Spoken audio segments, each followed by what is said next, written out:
चलिए पहला sentence check करेंगे। The poor is miserable.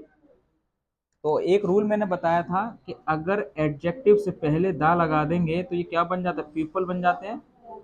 और पीपल बन जाएगा तो प्लूरल नाउन की तरह काम करता है। तो द पुअर तो गरीब लोग हो गए ना, तो गरीब लोग हो गए तो यहाँ लोग के लिए इज क्या करेगा, यहाँ इज की जगह क्या आ जाएगा, यहाँ पर आर आ जाएगा, सिंपल सी बात है। Sohan as well as his parents, मैंने बताया था एज वेल एज लाइक, ठीक है, और भी शब्द मैंने लिखाए थे कि इनसे दो शब्द जुड़ते हैं, पहला एक दूसरा, तो वर्ब किसके अकॉर्डिंग आएगी, तो एज वेल एज में पहले वाले के अकॉर्डिंग क्या आएगी, वर्ब आएगी। तो सोहन सिंगुलर सब्जेक्ट है तो यहाँ पर वर्ब नहीं आएगा, यहाँ पर क्या लगाएंगे, वॉज लगा देंगे, पहला सब्जेक्ट इंपॉर्टेंट होता है। अगला ही और आई इज गिल्टी, तो जब भी आइदर और नाइदर नॉर, ठीक है ना, इनसे जब सब्जेक्ट दो जुड़े होते हैं तो बाद वाले के अकॉर्डिंग क्या आता है, मेरी वर्ब आती है, तो आई के अकॉर्डिंग इज लगा दिया है जो बिल्कुल गलत है। यहाँ पे क्या लगाएंगे, आई के साथ एम लगा देंगे और सेंटेंस सही कर लेंगे। Number 4, every book and every pen, जब दो सिंगुलर सब्जेक्ट एन से जुड़ते हैं तो वर्ब सही था, मतलब प्लूरल नाउन सही था, लेकिन जब ईच और एवरी लग जाता है, ईच और एवरी लगने से क्या हो जाएगा, सिंगुलर वर्ब लग जाएगी, तो वर्ब को काट करके यहाँ पर कर देंगे वॉज, एंड जो sentence will change into in correction form, ठीक है।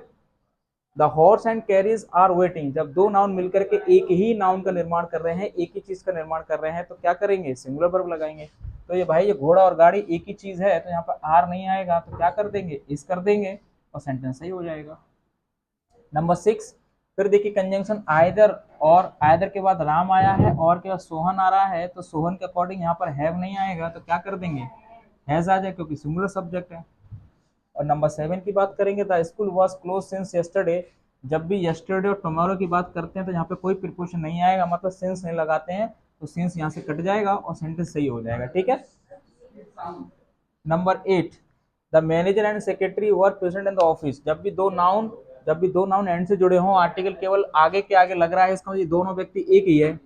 यानी एक ही व्यक्ति है, मैनेजर भी एक ही व्यक्ति है, सेक्रेटरी भी एक ही व्यक्ति है, तो यहाँ पे वर्क क्यों आएगा, एक ही व्यक्ति है, तो यहाँ पे क्या लगेगा, वॉज लग जाएगा। ओके, अब नेक्स्ट करेंगे नंबर 9। हाँ जी बोलिए। हाँ, good evening. Number 9, he has come here in the morning, अब इन द मॉर्निंग वो व्यक्ति सुबह आया था, सुबह की बात भी तो पास्ट में चली गई ना, वो घटना घट गई, तो घटना घट जाती किस में लगाते हैं, प्रेजेंट परफेक्ट में लगाते हैं या पास्ट इंडेफिनिट में बनाते हैं, पास्ट इंडेफिनिट में बनाएंगे, तो यहाँ पे हैज कम नहीं आएगा, यहाँ पर केम आएगा, क्या लगेगा, केम, भैया वो सुबह आया, ठीक है। अच्छा है, ये सेंटेंस कब हो सकता था, वो सुबह आया है लेकिन still he is sitting in my office, तो ये सुबह का आया है लेकिन अभी भी बैठा हुआ है, क्योंकि वो सुबह आने का हम सुबह हो गया लेकिन अभी भी बैठा हुआ, तो प्रेजेंट परफेक्ट में सही था, लेकिन सुबह आकर के चला गया, तो वो सेंटेंस प्रेजेंट इंडेफिनिट में चला जाएगा। It is who done it, तो हु यहाँ पर रिलेटिव प्रोनाउन, देखो इट के अकॉर्डिंग इज आया है और हु रिलेटिव प्रोनाउन है, रिलेटिव प्रोनाउन के यहाँ पर वर्ब आएगी, तो वर्ब क्या आएगी, it is who has done, क्योंकि थर्ड फॉर्म के अकॉर्डिंग क्या लगेगा, हैज और हैव लगेगा। ये वाली इज तो इट की है, तो डन की वर्ब कहाँ है, तो डन की वर्ब मैंने लगाई हैज, क्यों, क्योंकि यहाँ पर रिलेटिव प्रोनाउन सिंगुलर है, तो it is who has done it, ये मैं हूं जिसने किया है, ठीक है।